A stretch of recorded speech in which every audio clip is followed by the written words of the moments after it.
Yahudiylarning eng qo'rqinchli tushi shafqatsiz diktatorlardan biri Adolf Gitler. U 1889-yil 20-aprelda Avstriya-Vengriya imperiyasining Braunaunin shahrida tug'ilgan. Yoshligidan san'atga qiziqqan, biroq 2 marta Vena san'at akademiyasiga kira olmagan. Vena davrida u irqiy nazariya va antisemitizm, ya'ni yahudiylarga qarshi nafrat g'oyalari bilan tanishdi. Bu keyinchalik uning butun mafkurasiga asos bo'ldi. 1914-yilda Germaniya armiyasiga ko'ngilli sifatida qo'shilib, Birinchi jahon urushida qatnashgan. Keyin esa Temir Xoch ordeni bilan taqdirlangan. Urushdagi mag'lubiyat Gitlerning siyosiy qarashlarini keskinlashtirdi. U Germaniyaning qulashida yahudiylar, kommunistlar va Versal shartnomasini imzolagan siyosatchilarni aybladi. 1919-yilda u Germaniya ishchilar partiyasiga qo'shildi, ya'ni natsistlar partiyasiga. 1923-yilda u pivoxona to'ntarishi deb nom olgan muvaffaqiyatsiz davlat to'ntarishiga urindi va hibsga olindi. Qamoqda yozgan Mening kurashim kitobida u Germaniya kelajagini irqiy tozalash orqali kengaytirish g'oyasi bilan asoslab berdi. 1929-yildagi global iqtisodiy inqiroz, ishsizlikning 6 millionga chiqishi va xalq noroziligi Gitler uchun siyosiy imkoniyat yaratdi. 1933-yil 30-yanvarda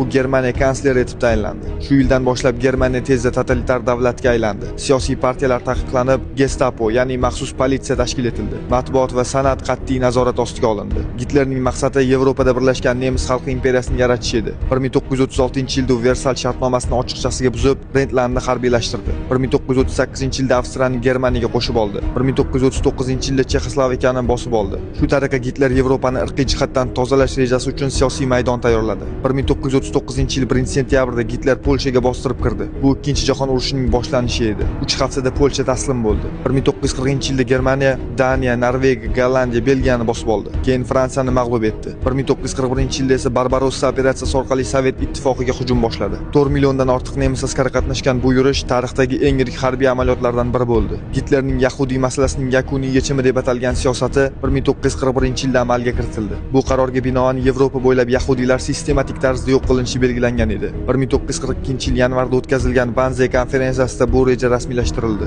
Holokost natijasida 6 million yahudiy, shu jumladan 1,5 million bola o'ldirilgan. 3 million sovet harbiy asiri ochlik va qiynoqlarda nobud bo'lgan. 1,8 million polyak fuqarolari, 1,5 million lo'lilar, 200 ming nogiron, 100 minglab diniy, siyosiy va etnik ochchilik vakillari ham qurbon bo'lgan. Konslagerlar, ya'ni Treblinka, Majdanek, Sobibor, Cherno o'lim fabrikalariga aylantirilgan edi. Auschwitz lagerining o'zi kuniga o'rtacha 6000 kishi gaz kameralari va krematoriyalarda yo'q qilingan. 1943-yilga kelib Germaniya sanotining bir qismi o'lim lagerlarida majburiy mehnat bilan ta'minlanar edi. 7 milliondan ortiq mahbuslar bu tizimda ishlatilgan. Gitlerning strategiyasi chaqqon urush tamoyiliga asoslangan edi. Ya'ni qisqa lekin kuchli hujumlar bilan dushmanni tez mag'lub etish. Biroq Sovet ittifoqiga hujum rejasi bu tizimni izdan chiqardi. Qaqshatqi chiqish, uzoq frontlar, resurs tanqisligi va xalq qarshiligi Germaniya uchun halokatli bo'ldi. Urush natijasida 60 milliondan ortiq inson halok bo'lgan. Shundan 27 millioni Sovet ittifoqi fuqarolari, 30 milliondan ortiq tinch aholi urush, bombardimon, ocharchilik va kasallikdan o'lgan. Yevropaning 70% infratuzilmasi vayron bo'lgan. Germaniyaning eng yirik shaharlari bombalangan. 1945-yil aprel oyida Berlin ittifoqchi kuchlar tomonidan qurshovga olindi. 30-aprel kuni Gitler bunkerda o'z joniga qasd qildi. Shundan keyin natsist Germaniyasi taslim bo'ldi. Lekin ba'zi bir manbalarda Gitler Janubiy Amerikaga qochgan degan taxminlar ham yo'q emas.